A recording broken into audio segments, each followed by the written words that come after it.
Yeah, there's obvious guys that stand out in terms of replacing the offense that we lost, and I think David Goodwin is actually the highest scoring returning player in the Big Ten. So I think not only are we looking towards him, I think everybody will understand that he's a guy that's going to have a comparable year for us if we're going to score as many goals as we did. And what we're looking for is really the key to him is to find synergy with someone else. His synergy last year was actually with two guys that we lost, Casey, as you mentioned, and then Taylor Holstrom as well, who graduated. So he had a lot of his success. I don't think he necessarily received enough credit for the success of that line, but a lot of their collective success was because of chemistry. And I think our challenge is to find another line that can have the same chemistry or find strong chemistry with him. You mentioned synergy, and you have, probably your biggest class, at least since I've been covering the team of new guys. How do you kind of transition them into those spots, but also make sure that what you had going on last year doesn't get broken up? Yeah, well, that's a challenge, and really that falls on our leadership and our upperclassmen, and they've been doing a tremendous job. I think they realize that also with the number of hours that we actually can spend as coaches with them until October 3rd is limited. So you need, your upperclassmen not only have to be good examples, they have to actually teach really well. And I think they are. All the feedback that we've received is that the freshmen are very receptive and respectful towards the upperclassmen and wanting to learn and very hungry to learn, and so far it sounds like it's going along very well. So that's the plan, and we'll see how we do coming out of the gates. But if we do well, the credit, I got to tell you, is due largely to our upperclassmen, not what the coaching staff has done in just such a short time. Any major off-season injuries? Yeah, so when we talked about replacing offense, I think everybody thinks of David Goodwin because he is the returning leading scorer in the Big Ten, but everybody that's seen us play, I think, would automatically point to Eric Scheid. And just recently sustained a lower body injury that's going to have him out at least 6 weeks, which is a real blow to us. But everybody else at this point is, other than just minor bumps and bruises, that's the only thing that we have to report. Along the lines of new players, talk about Andrew Sturts and how he came to the program. He was on the radar for a long time, and what do you think his role is for the team going forward? I'm sorry, that he was on the radar for a long time? Yeah, if he was, and what his role is going forward. Yeah, so he was on the radar for a long, long time, and we were just getting things together academically before it's something that we could announce. But he's been someone that we've been very excited about for a while. He was the CHL Player of the Year 2 years ago, and then last year, again, that year his team actually went to the finals in Canada for the junior finals. They lost in the finals this year. His team was equally as successful, making it all the way, and he got injured in the very last few games. Otherwise, I think his team would have played in the finals again. But he had another tremendous year. He's been a guy that I think 2 years ago he received his accolades largely due to the offense that he put up. And even though he didn't have quite the numbers, he still had great numbers. He didn't have quite the numbers, but if you talk to his coaches and people around their junior program, they said that he was a much better all-around player. So he's a guy for us. We're absolutely looking for some of that offense because we know that he could do it at high levels. But at the same time, he's a guy that really shown that he takes pride in his 200-foot game, which fits in very well to guys like Dylan Richard and David Glenn and down the line. So he's someone that we're looking forward to putting the puck in the net, but also helping us with our identity. He's someone we're very, very excited about. Patrick Cowdis is a big guy for you, just body-wise. It doesn't look like, at first glance, that the defense is necessarily the same size as it was last year. Is that a concern, or is there nothing you can do about it to work around it? Well, we look at how we play. I think that the offense that we've showed has been pretty exceptional for such a young program. We want to play a very high tempo, and I think Patrick could do that. He wasn't just a big body. And the defensemen that we brought in all have very good offensive instincts, like very, very, very good. And that's not by accident. It's something that we believe for us to continue to take steps. We want to get a little more offensively creative from the back end. And Vince Pedri, Darian Hamilton, Kevin Kerr are exactly that. And I've been on the ice with him only a couple of times now, but that skill and that creativity shines through very, very quickly. So it's just more necessarily, it's not a big concern. I think that we're team. I think I'd always take team toughness over, gee, this individual is going to take care of us. I think Patrick was great at that, but the emphasis is going to be on team toughness rather than one guy. But I think that through the defense that we brought in, you can see that we're sort of moving towards moving pucks a lot quicker. Do you anticipate your style to be different at all with the amount of turnover you have this year compared to last year? I don't know if the style is going to be very different. We always try to anticipate the trends of the game, and often you can see college emulating what you see in the NHL game. So we are anticipating slight changes, and we will have slight changes due to our systems, but our habits and our identity won't change at all.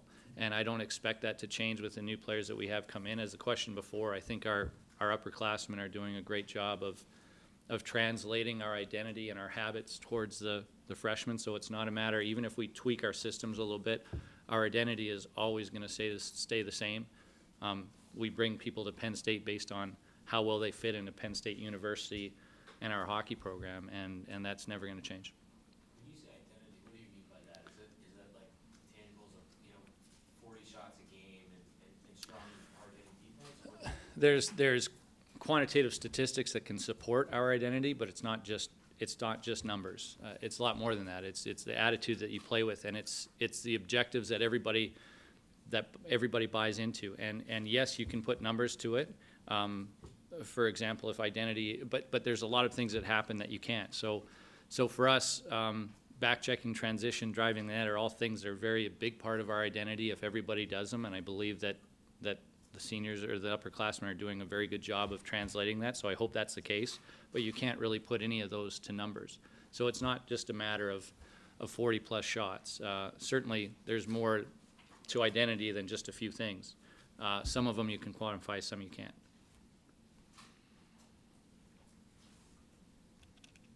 You talked about having, it seems like, more versatile defensemen. Is that one of those things that's a step in a forward direction for the program, or maybe it's not as noticeable, but you're trending more towards the kinds of players and the kind of play that you want to see? Yeah, and as we grow as a program, obviously, you try to get the best players you can, but as you continue to grow, you're going to look at pieces of puzzles, and we're getting there, and that's always been a goal of ours.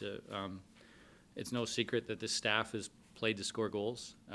We really love the fact that it's fun to watch, not only on the bench and in the stands, but I think the NHL scouts enjoy watching it as well, and we believe that it's great for development, but also you can win that way. So yeah, it's not only this year, but I hope that as we go on and we have more of a chance to recruit. And remember, when we got here, the way hockey recruiting is going, when we started this D1 program, most of the guys that have been recruited for 3-4 years ahead of time. So you can't just go and get the pieces of puzzle that you want. So as we continue on, you're going to see more and more players that we were able to recruit when we had this vision, but they won't show up for 4 years down the line. Guy, you mentioned recruiting, and I'm wondering, go back to where we started, with guys now playing in the NHL in more visible roles, is that going to suddenly change Penn State's image as far as hockey? Maybe you're not going to be Minnesota or Wisconsin overnight, but Penn State's identity in hockey has been, we're the new guy for the last 4 years. Yeah, I think what happened with Casey Bailey is a very important step. I think when you talk about, is it going to change Penn State hockey, I hope not, because the great thing about Penn State hockey is Penn State University. And this program, it's just so much, the success that we've had has been the student section, the great atmosphere at Pugula Ice Arena, how much how much our student athletes are supported by the athletic department. Like, there's so many things that make Penn State hockey great that are not necessarily on the ice. But certainly when you play in the Big Ten, and if you look at the number of players that are already drafted, the Big Ten leads the way in the nation. I believe it was over 35% of players already playing in the Big Ten have been drafted. So that and those programs you mentioned, Wisconsin, Minnesota, Michigan, Michigan State, et cetera, have dozens and dozens of alumni playing in the NHL, and I think that is an important step. It starts with one, and we have that, and now it's a matter to build on it. So it's nothing that we're going to catch Michigan in a matter of a couple of years, but I think this is a very important step to where we want to go, and decades down the line, you'll look back and see where it started. What is the goaltender situation? Yeah, our goaltender situation, obviously we returned two guys that have both shown that they are very capable in this league, in the Big Ten, in Matt Scoff and Eamon McAdam. We also brought in freshman Chris Funke, who's had a lot of success at the junior level. I'm very happy to say that both Eamon McAdam and Matt Scoff have come in tremendous shape. In fact, we just got the results. I believe Eamon McAdam is third on the entire team in terms of preseason testing results, which for a goaltender is phenomenal. So we feel very, very good about the work that both goaltenders have put in the summer. They will both have an opportunity as we start the season to both play a lot of games, and then we'll see what happens after that. They both could be doing fantastic and continue to split time and continue to go from there. One might have more success than the other and maybe get more starts, or I don't want to think about the negative, but there's Chris Funke as well. So, but to start the season, they'll both get plenty of opportunity. You see both. Where does Funke kind of fit into that equation? He's there. So part of the reason that we got him is he's a tremendous teammate, and we anticipated that at least for this year for sure. We have two guys that are returning that we're very comfortable with. We wanted a tremendous teammate that's very supportive in that role. If for some reason, whether it's injuries or performance, that they're not getting the job done, he will be asked to come in and see what he can do. But it's our hope, and we told him this, and don't take this the wrong way, it's our hope that you don't see time this year. If you don't, that means that our two goaltenders are doing a very good job, and he understands that very clearly. Everything we heard about him as a teammate so far is dead on. He's a tremendous guy. With youth moving on defense, how much more pressure will there be on the two goalies or three goalies to up their performance? I hope not. I actually anticipate, I'm hoping that we'll be better defensively as a team. We certainly have lost some offense, and I don't think it's fair to say that we're going to it's not a given that we're going to be able to score as many goals, but I do think that we have brought in three defensemen. But you also look at the returners that we do have with Luke Juha and David Thompson and Eric Audio and Connor Varley and Mike Williamson. I mean, we have plenty of experience back there, and as well, it's not just due to them. I think it's team defense that gets that job done, and as we are continuing, we talked about the creativity of offense being part of our identity. I mean, we also want to be very, very good and very consistent and suffocating defensively, and that's, as a whole, I think we're getting better and better. So I hope that's not the case. I don't think there will be added pressure on our goaltenders because of that. Alongside Sturts and, like you said, Funke, which freshmen do you think you brought in poised to make more of an impact this year? I don't know. I don't know. We believe in every one of them that they're great for Penn State University.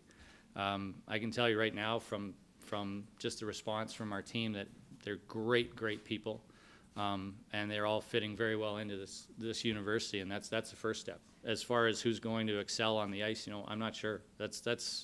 You can extrapolate certain things from junior, but this is a whole nother level, and sometimes guys are better suited for Big Ten hockey, Division I hockey than junior, and the other way around. So we'll just wait and see. But we're very optimistic about all of them.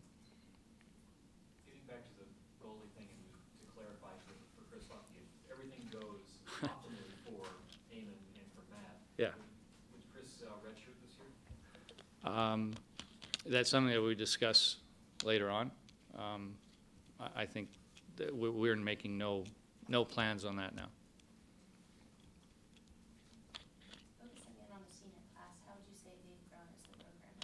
Yeah, that's right. This is really the first class that came in here for started Division I, and I think they've learned a ton about Penn State University. They've learned a lot about Division I hockey. They've learned a lot about transitioning to a new building and a new league, and so they have this class has a lot of moxie. I'm proud of them. I mean, they were really the original group that had to take a leap of faith or Certainly the class right before did as well, but they weren't here when there was this building or our league either, and I think they deserve a lot of credit for the vision they had that could happen at Penn State, and they've grown right along with it. All I can tell you is that I think through all the transitioning experiences that they have, I think they all have a lot of moxie. I think they've all learned a lot. They all, I think, have a very much of a veteran attitude. Looking down at the schedule, I know you don't want to jump ahead, so is there anything that in particular stands out to you on things that you're excited about? I'm excited to play in Pagula. I mean, every game that we play here is very exciting. I love it. It's awesome. And so it doesn't matter who we're playing. I know that this place is going to rock. It's so much fun to coach in this building. It's way more fun to even play in this building. And every game we play here, I look forward to. It seems like you guys have a nice balance between home and away games, something you didn't really have last year. I think it was like a stretch of like a bunch of weeks where you weren't here. How nice is that to kind of, for you as a coach, but also, you know, make sure you guys are getting into a routine, things like that? You know, the schedule is tough because you often, it's made 3 years in advance, and sometimes you don't have as much flexibility as you think. We're very happy with this schedule.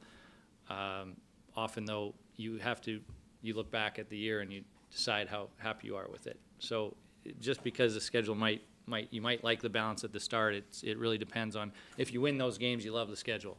If you don't, you can blame the schedule. And just so on the record, Billy D does our schedule. You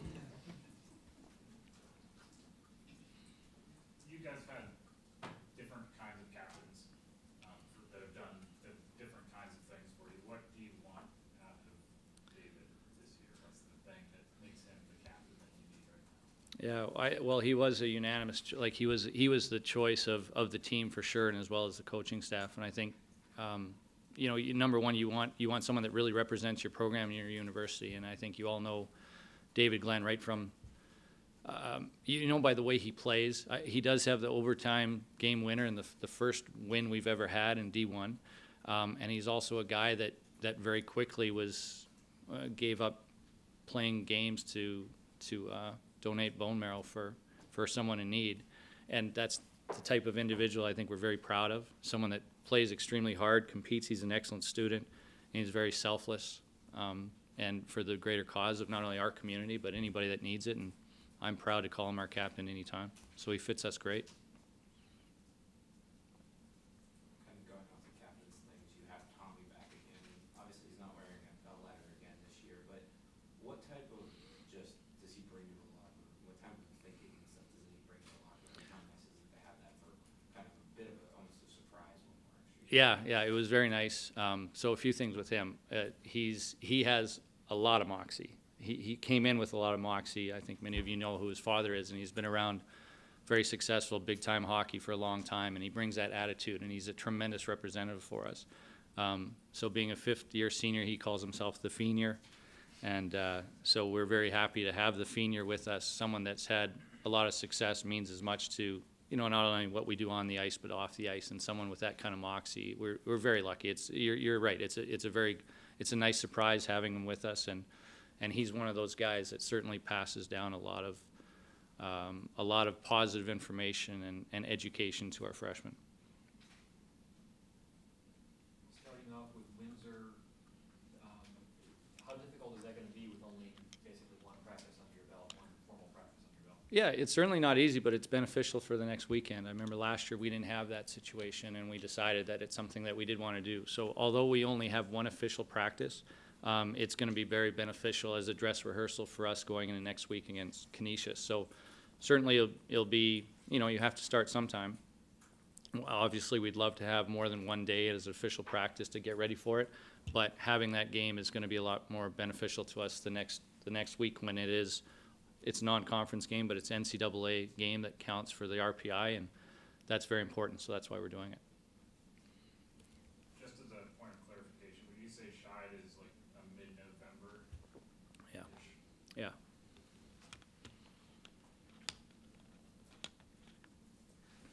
Anything else? All right, thank you very much for coming.